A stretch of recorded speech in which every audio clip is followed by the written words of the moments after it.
Seguimos adelante en Telebuen Día recibiendo con gran gusto al doctor Jorge Chediak, es ministro de la Suprema Corte de Justicia. Ministro, buen día, ¿cómo anda? Muy bien, muchas gracias. Al Gracias por invitarme. Bueno, como siempre es un grato honor contar con usted. En tiempos donde hay mucha información vinculada a la Corte Suprema de Justicia, de hecho vamos a comentar esta visita que ustedes realizaron, después de mucho tiempo, pasaron 15 años para que regresaran a los hogares donde hay minoridad infractora y en régimen de reclusión. ¿Por qué pasó tanto tiempo? No lo sabemos.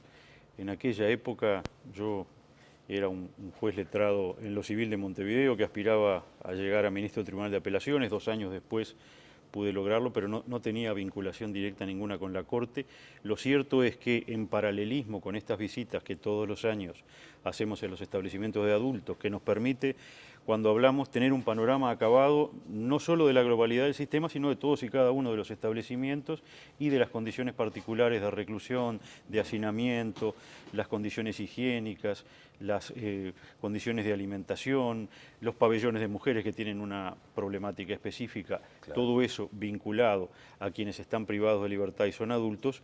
Desde hacía 15 años, en todo este siglo, en realidad, Claro. la Corte no tenía la misma visión respecto de los establecimientos en donde están privados de libertad quienes han infringido la ley siendo adolescentes. Y 2 de los ministros de la Corte que han sido secretarios de la Corte y de esa época, el doctor Ricardo Pérez Manrique y el doctor Jorge Tomás Larrié, actual presidente de la Corte, recordaban esa época en la cual, siendo secretario de la Corte, todos los años la Corte hacía la visita a los establecimientos de lo que en aquel momento era Consejo del Niño y luego se llamó INAME porque ha tenido distintos nombres y por supuesto decidimos, advertidos de esa omisión, decidimos retomar esta práctica. Más allá de haber retomado ayer esta práctica, ¿debería aplicarse ya como una formalidad anual, por ejemplo? Esa es la aspiración. Ajá. La aspiración es no solo recorrer el Hogar Ser, como hicimos el año pasado, sino terminar de recorrer todos los establecimientos. El ministro Pérez Manrique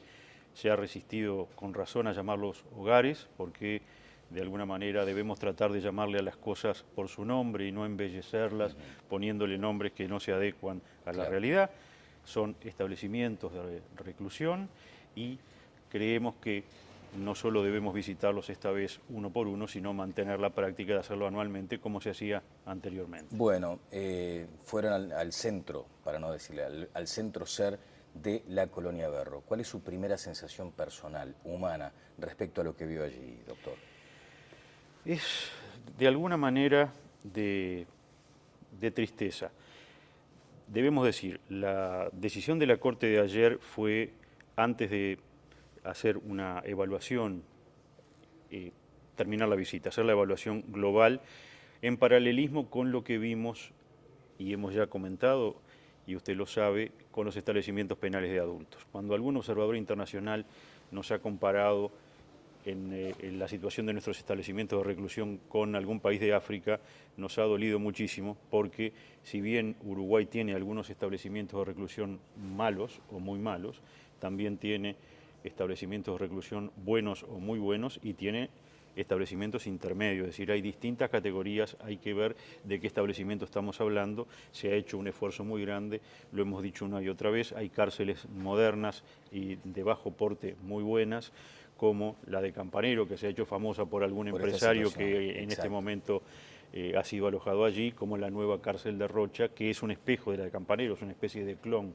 de la de Campanero y que lamentablemente hubo de ser apurada por también algún problema puntual que hubo en la cárcel original del departamento de Rocha. Pero hay establecimientos muy buenos, con agua caliente, con calefactores solares, con buenas duchas, con buen diseño, donde tienen privacidad los presos, y hay otros que están hacinados. Entonces, hemos visto uno que probablemente no sea de los mejores en el caso de los adolescentes. Claro. Queremos ver la totalidad del sistema para poder dar una opinión global. Bien. De pronto, doctor, lo que más preocupa a la opinión pública es la eventual práctica sistemática de métodos de tortura. Y allí es donde seguramente habrán puesto el ojo con atención. Precisamente fueron detrás de eso, detrás del testimonio, porque luego trasciende cierta diferencia entre lo que señalan las autoridades y los adolescentes internados allí. Sí. No respecto a torturas, usted sabe más que ese es un tema puntual para los jueces penal, razón por la cual fuimos con un médico forense por alguna eventualidad y con la juez penal competente en la zona a los efectos de prevenir. No hubo ningún tipo de denuncia en ese sentido. Lo que sí, cuando se relatan las condiciones de reclusión, las condiciones higiénicas, las condiciones de alimentación, la rutina diaria, Sí. si se está dentro de la celda, si se sale a hacer ejercicio, si se toma sol en los patios o no. Bueno, los datos que nos dan Ahí es quienes se donde encuentran empiezan privados de libertad, los en las ruidos en la entrevistas, línea. hicimos muchas entrevistas, nos separamos, como éramos varios.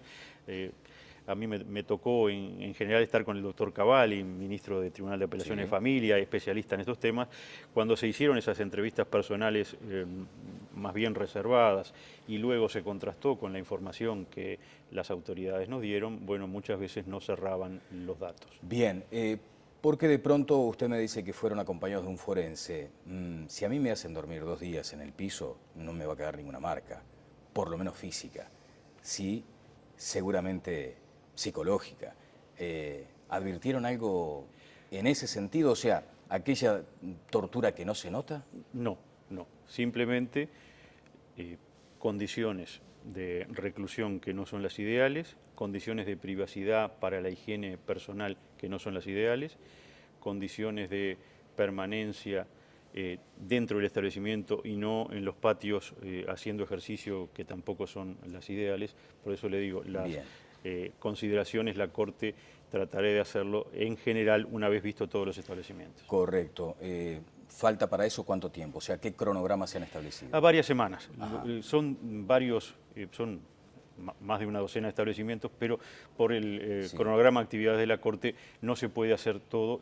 Vamos a tratar de por lo menos hacer un par de establecimientos por semana. Está bien. De cualquier modo hay situaciones que demandan urgencia en la toma de decisiones. O sea, ustedes vieron el diagnóstico. ¿Cuál debería ser la terapéutica, si se me permite, desde el punto de vista de la Corte? La Corte, una vez que haga el informe, va a hacer recomendaciones de la misma forma que hemos hecho y seguiremos haciendo recomendaciones en el caso de las cárceles, de los establecimientos carcelarios que tienen adultos. Particularmente hemos sido muy puntillosos con los pabellones femeninos, que por una situación histórica en donde las mujeres delinquían muchísimo menos que los hombres, estaban diseñados con espacios muy menores. Luego esta situación se ha ido revirtiendo, ha habido más delincuencia femenina, sobre todo vinculada al tráfico de drogas, y esos pabellones suelen ser los de peores condiciones y mayor hacinamiento dentro de establecimientos que a veces tampoco son los ideales. Desde ya, allí también está el componente muchas veces de la maternidad en reclusión. Y esa situación tan espantosa de estar con los niños pequeños, que a veces es la solución menos mala, porque a veces a determinadas edades es mejor que estén con la madre, o a veces no hay una contención familiar fuera que permita sustituir esa convivencia con la madre, pese a que ello sea dentro de un establecimiento de detención. Un cierre sobre este punto, ministro. ¿Se llevaron los libros de visitas de la colonia Berro a los efectos de determinar claramente si están cumpliendo con su tarea los defensores y también, en este caso, los jueces? Sí, es exacto. Parte de las responsabilidades de la Corte es supervisar y gobernar el Poder Judicial. Dentro de eso, por supuesto, los señores magistrados y quienes integran la defensa pública.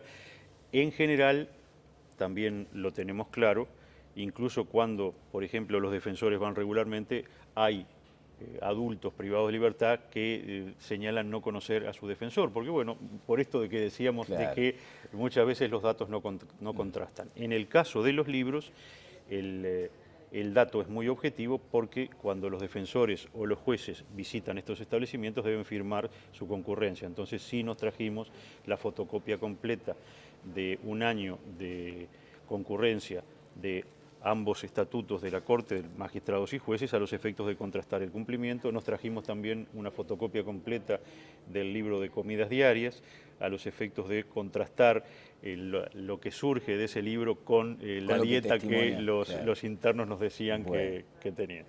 Correcto. En lo que refiere al resorte institucional, ¿podrían existir sanciones entonces a aquellos funcionarios del Poder Judicial que no estuvieran cumpliendo con sus obligaciones? La idea es contrastar si algunas de las denuncias o algunas de las quejas en el sentido de ver poco a los jueces o ver poco sobre todo a los defensores tienen o no respaldo en la realidad. Bien. Y si se constatara alguna omisión, tomar las correspondientes decisiones. Correcto.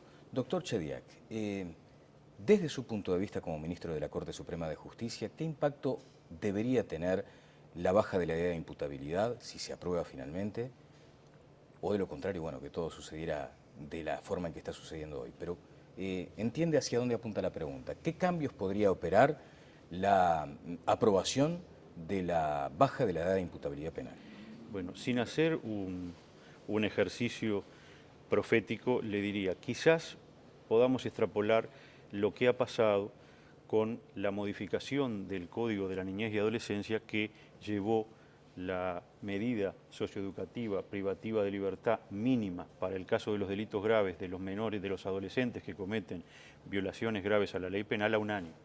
Entonces, ahí podemos hablar ya sobre qué es lo que pasó. Y bueno, ¿qué es lo que pasó?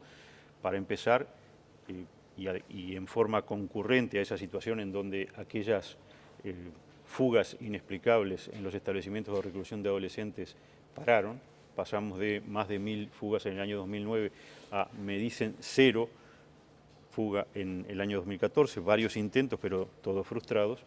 La situación es la población reclusa, la población privada de libertad de quienes tienen menos de 18 años, virtualmente se duplicó, es decir, aquellas personas que entraban y al poco tiempo salían o se fugaban de los establecimientos y cometían predominantemente en Montevideo rapiñas, que eso era lo más Sí. raro, no era hurtos, como es lo tradicional y sigue siendo lo tradicional en el interior, sino que en Montevideo esos muchachos en realidad cometían rapiñas, es delitos que Empleaban no solo, la violencia. claro, emplean la violencia, no solo atentan contra el derecho de propiedad, sino contra la integridad física de las personas. Es un delito muy grave y por eso en adultos tiene una pena mínima de 4 años y la agravada, que es la con arma, una pena mínima de 5 años y 4 meses. Entonces, ¿cómo se daba una situación de 6 o 7 meses de privación de libertad para los adolescentes infractores? Había una propensión de estos adolescentes a cometer ese delito. Al subirse al año la medida socioeducativa privativa de libertad, hemos aumentado casi al doble la cantidad de reclusos en estos establecimientos. Por lo tanto, y la rapiña bajó un poco. Sí. Subió un poco el hurto, pero la rapiña, que era muy importante, ha tendido a la baja. O sea Claro. que si extrapolamos, podíamos pensar que si pasamos de 1 año a 4 años, con posibilidades de redención, por supuesto, pero a un mínimo 4 años, podría transitarse más en ese camino. Y también nos aumentaría y habría que hacer una fuerte inversión en todos estos establecimientos porque en vez de tener cerca de 500 adolescentes infractores, probablemente tendríamos 700 u 800. Como contrapartida, porque además todo esto es dinámico, por supuesto que hoy tenemos que el ingreso, que era mayoritariamente de reincidentes, de quienes ya habían violado la ley penal y se habían fugado o habían cumplido esos pocos meses y habían vuelto a la sociedad, ahora el porcentaje mayoritario no es de quienes reinciden, sino que es de los primarios. Pero bueno, todo eso es dinámico. Yo le diría, probablemente se vaya en ese camino, pero lo que es sin duda indispensable es aprovechar el tiempo, sea cual sea, el tiempo de 1 año, si lo mantenemos, si la ciudadanía decide mantenerlo, el tiempo de 4 años, si se decide transitar para los delitos graves hacia la aplicación del derecho penal de adultos, hay que aprovechar ese tiempo para la rehabilitación. Rehabilitación que no es teórica. Por supuesto que la educación ayuda, tenemos muchos analfabetos funcionales, es decir, en este Uruguay que se precia de no tener analfabetismo, en la población carcelaria, tanto de adultos como de adolescentes, hay un porcentaje no deleznable de quienes funcionalmente son analfabetos, entonces hay que llevarlos a primero de escuela, hay que empezar a enseñarles o a que reaprendan lo básico, porque además si no lo aprenden están absolutamente incapacitados de una inserción formal en cualquier nivel del mercado laboral. Y hay que hacerlos trabajar, hay que lograr que no solo rediman, es decir, que salgan antes, porque ese es el estímulo, esa es la zanahoria, que puedan redimir días de privación de libertad por trabajo, sino que logren trabajar en algo para adquirir habilidades que no traían y en su momento reinsertarse en mejores condiciones en la sociedad. Institucionalmente, desde su punto de vista, no están garantizadas las medidas de reaseguro si se aprueba una baja en la edad de imputabilidad? No, están. Sí. Lo que hay que tener claro es esto. Hay que seguir poniendo fondos presupuestales, Sí. hay que mejorar el gerenciamiento y hay que aprovechar cualquiera sea el tiempo de privación de libertad para mejorar a los reclusos, es decir, no para empeorarlos o para mantenerlos simplemente apartados y que vuelvan a reinsertarse con algunos años más en la sociedad, sino que salgan en mejores condiciones de ser ciudadanos Claro. útiles. Se lo hago más corta. Para la Suprema Corte de Justicia, ¿es bueno o malo que se baje la edad de imputabilidad? Bueno, es bueno y es malo, depende de que hable el doctor Ricardo Pérez Manrique o yo, que tenemos posiciones disímiles y hemos tratado de no polemizar públicamente, porque no queda bien que los ministros, en un tema que se ha vuelto tan sensible, estemos públicamente debatiendo. Lo que uno y otro decimos es que más allá de los argumentos, este no es un tema que vaya a decir la Corte, sino que lo vamos a decir usted y yo y todos quienes estamos aquí y quienes nos están mirando en el mes de octubre. Bueno, muy bien. Doctor, ¿qué almorzaron con el presidente Mujica? Almorzamos ciervo. ¿Ciervo? Sí, ciervo relleno. Por supuesto, luego un poco de sorpresa por la carne de la que se trataba, se nos explicó que el establecimiento tiene más de 1.200 ciervos que se reproducen más allá de lo controlable y que está sobre el nivel de su sustentabilidad. Es decir, hay más ciervos de lo que el establecimiento permite, se está tratando de hacer una relocalización, pero bueno, cada tanto es menester sacrificar algún animal. ¿Sabroso, digamos? Sí, la verdad que sí. ¿Y qué cocinaron? No, en realidad lo hemos señalado, esto nace de una invitación original del primer semestre del año 2010, cuando el presidente Mujica acababa de asumir la presidencia de la República, y lo puedo ratificar porque me la hizo personalmente a mí, dado que yo en ese momento era el presidente de la Corte. Por razones de agenda de ambos, no se pudo poner fecha. Y luego, con estas cosas que tiene el Uruguay, siempre que un ministro y el presidente o los secretarios del presidente nos encontramos en los actos oficiales, en el cierre de las escuelas militares a fin de año, decíamos, tenemos pendiente la visita a Anchorena, y dice, sí, bueno, los voy a invitar en cualquier momento, y bueno, han pasado 4 años y se dio en ocasión de la visita del presidente de Armenia que finalmente en la cena donde estaba el presidente de la Corte, el presidente de Armenia y el presidente Mujica, concretó la invitación, pero claro, dejó de ser la invitación de un presidente entrante con todo su periodo de gobierno por delante para ser la invitación de un presidente saliente al que le queda muy poco tiempo de mandato. Algo así como una despedida, entonces. Algo así como una despedida. El presidente habló de algo vinculado a la cortesía presidencial. Y usted cuando dice algo así como una despedida, ¿acaso significa que en otro momento hubiera habido margen como para el tratamiento más en profundidad de algunos temas, por ejemplo el presupuestal, y que ya ahora no queda margen para eso? No tenga ninguna duda. Yo, como siempre, he tenido una proactividad, incluso desde la Asociación de Magistrados, respecto a la cuestión presupuestal. Sí, si hubiera sido en el 2010 y yo, estando en la presidencia de la Corte, hubiera aprovechado que todavía la instancia presupuestal estaba en proceso para hacer algunos planteos de mejora presupuestal. Correcto. No tenían sentido ninguno en esta situación donde no hay instancia presupuestal, se está acabando el mandato.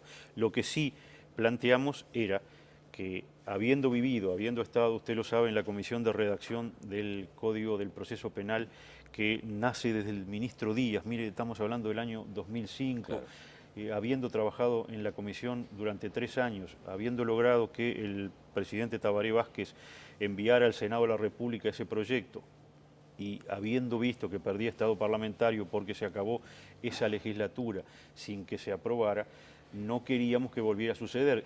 El presidente Mujica, al inicio de su mandato, también hace suyo este proyecto, lo vuelve a enviar a la Cámara de Senadores, lleva 3 años, casi 4 años de estudio en la Cámara de Senadores.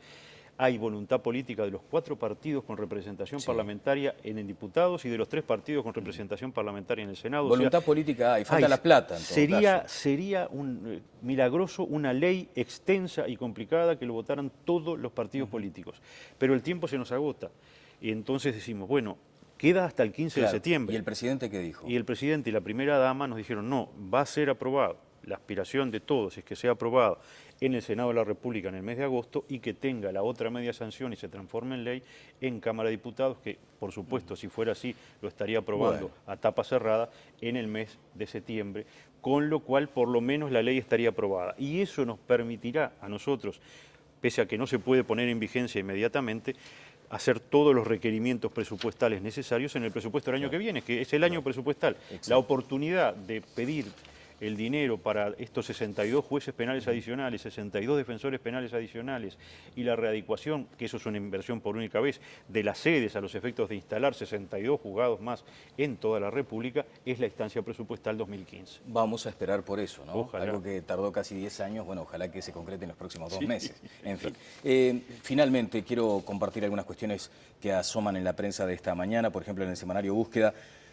Uruguay debe fortalecer los controles porque la corrupción está aumentando, advierte el presidente de la Junta de Transparencia, Luis Yarzábal. Y ustedes han recibido el reconocimiento, cuando digo ustedes, el Uruguay, es reconocido por su sistema judicial. ¿Hay como temor de que algún flanco esté quedando debilitado, ministro? El mismo reconocimiento, simplemente para situar a la audiencia, usted ya lo sabe, en el reporte, en el informe más completo que existe sobre un comparativo de países en el mundo, que es el del Foro Económico Mundial, Sí. que lo viene haciendo hace 30 años, y lo está haciendo actualmente sobre 148 países. Por supuesto que es un informe de percepción, se basa en datos concretos, en nuestro caso, nuestro Producto Bruto, el tamaño de nuestro mercado, una cantidad de cosas, también a través de relevar las opiniones de personas con relevancia social. En este caso, este último informe, hubo más de 14.000 personas consultadas en los 148 países. Allí, de los 100 indicadores que utiliza, fíjese lo que es, 148 países, 100 indicadores, el informe tiene casi 600 páginas. En el caso del indicador institucional, que es el pilar 1 de 12 pilares, que refiere a la independencia judicial, Uruguay quedó en el lugar número 25. El único país de todo el continente que está mejor de Uruguay es Canadá, con lo cual le digo, estamos mejor en la percepción de independencia judicial que los Estados Unidos. Y hemos venido mejorando en una situación en donde el país no lo ha hecho. En el juego de esos 100 y pocos indicadores, Uruguay en los últimos 5 años ha descendido 20 lugares. Siempre se mantenía en la mitad de la tabla por los lugares 62, 63, 64, ahora está en el lugar 85, es decir, claro, empeoró. Sin embargo, Uruguay, que hace 5 años, 2008-2009, estaba en independencia judicial en el lugar número 37, hoy subió más de 10 lugares, está en el lugar número 25 y particularmente pasó a ser el mejor de Iberoamérica en el ranking 2013-2014, cuyos indicadores fueron tomados en el primer semestre de 2013, por lo cual hemos señalado que algo debe tener que ver en la percepción de independencia judicial los hechos conocidos sobre declaratoria de inconstitucionalidad del año pasado. Doctor, le agradezco mucho estos minutos. De cualquier manera, el propio presidente de la República en su momento había advertido, ojo con el narcotráfico, sí, con esa permeabilidad posible de la corrupción. Cuidado. Ahora Sí. le contesto directamente, Sí. le pasé el aviso, le contesto directamente Bien. su pregunta. Por supuesto que hay índices también en este mismo informe sobre la corrupción. En el índice de lo que ellos llaman sobornos y pagos irregulares, que es la transparencia en cuanto al manejo de los dineros públicos y si hay o no corrupción, Uruguay está en el lugar 27. También está en uno de los mejores lugares del mundo y la percepción de corrupción es muy baja. Entonces, como resultado, por supuesto en los 3 poderes, ¿no? El de percepción de corrupción refiere a las 3 ramas del gobierno y en las 3 da que Uruguay tiene muy bajo nivel de corrupción, lo que no quiere decir que no haya que estar atentos porque, claro, por supuesto, uno, como le pasa con la salud, cuando anda más o menos bien, de repente deja de ir al médico y deja de tomar los remedios. No, hay que estar siempre pendiente de estas cosas, pero también hay que señalar, Uruguay es un país, según este ranking, cuyos mejores índices no son de desempeño, porque en los índices de desempeño, como por ejemplo la calidad de educación, estamos bastante abajo, sí tiene índices institucionales muy buenos, tanto respecto al Poder Judicial como a la corrupción, como a la ausencia de crimen organizado, de terrorismo. Es decir, nuestros índices institucionales en general son muy buenos, pero en el juego de esos índices muy buenos y otros que no son buenos, que en general hacen al desempeño, le decía calidad educativa, mercado laboral, productividad. Es muy curioso que en el índice, este país que ranquea también en los índices institucionales, en el índice de pagos y productividad, que es cuán efectivos somos trabajando, tenemos el lugar 148, claro, que es el peor del mundo. Bueno, ¿no? Ahí hay alguna cosa. Hay alguna cosa vinculada con declaraciones del presidente Mujica en el exterior también, ¿no? Yo le he comentado no que él lo ha dicho en su estilo. Sí, no somos muy afectos al trabajo. En fin, una puntual y ya nos están corriendo, ¿no? Porque estamos pasados de tiempo. Un ministro de la Corte Suprema de Justicia denunciará a la doctora Guiance a propósito de sus declaraciones en el semanario Voces. Dijo, por ejemplo, Guiance: ¿cómo ingresan los jueces en Uruguay? Ella misma contestó: bueno, puede ser que alguno ingrese y venga del CEJU, del Centro de Estudios Judiciales, y no haya ningún ministro que lo recomendó. Pero ¿cómo asciende? ¿Cómo es trasladado? Para escalar en la justicia hay que hacer un besamanos a los 5 ministros. Ahí estaría usted involucrado. Hay que estar bien con los 5 ministros y, sobre todo, me da la impresión que no hay que destacarse por alguna cosa que pueda llamar la atención. Bueno, Julio César Chalar va a realizar una denuncia. Sí, ofende quien puede. Nosotros, que por supuesto tenemos una visión absolutamente diametralmente opuesta a esta, por haberlo además vivido, no solo desde que yo ingresé en el 78, sino últimamente, donde ha habido, y fue a instancias de la Asociación de Magistrados, cuando yo era el secretario, desde el año 2000 planteamos una acordada de ascensos y traslados que se va cumpliendo. Por casualidad, este año yo soy el presidente de la comisión que evalúa y hace las listas de magistrados que están en condiciones de ascender en todos los niveles, ¿no? Son distintas listas porque hay jueces de paz departamentales, letrado interior, etc. Entonces, cada rango de la escala judicial tiene su lista.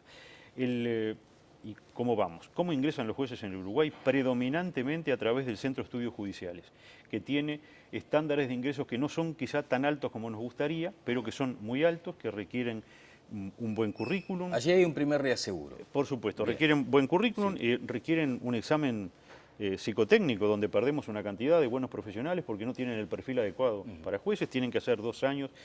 Teóricamente deberían hacer 2 años en el Centro de Estudios Judiciales para ser nombrados, pero como se nos agotan las listas, los vamos nombrando por orden de calificaciones, por orden de escolaridad dentro del CEJU, estricto orden de escolaridad, antes a veces de que sean egresados del CEJU. Esa es la gran mayoría. Como se nos agotan las listas, usted sabe que estamos haciendo más de 100 movimientos por año, ahora hay 500 jueces, esto que era muy artesanal cuando yo ingresé se ha vuelto bastante gerencial.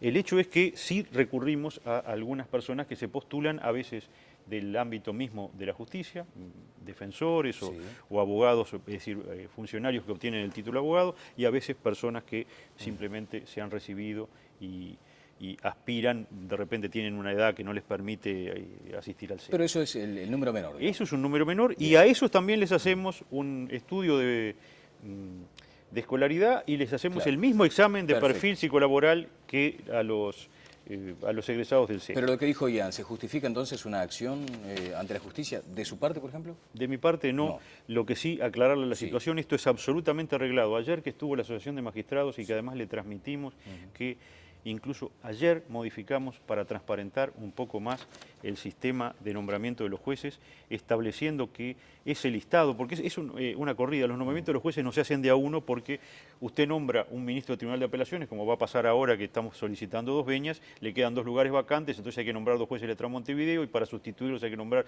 2 jueces suplentes y después 2 jueces de letrado interior. Entonces, un movimiento significan 8 o 9. Bueno, esos movimientos en escalera, que es como se llaman los movimientos en escalera, una vez que estén acordados por la Suprema Corte, se van a notificar a todos y a cada uno de los interesados durante 3 días.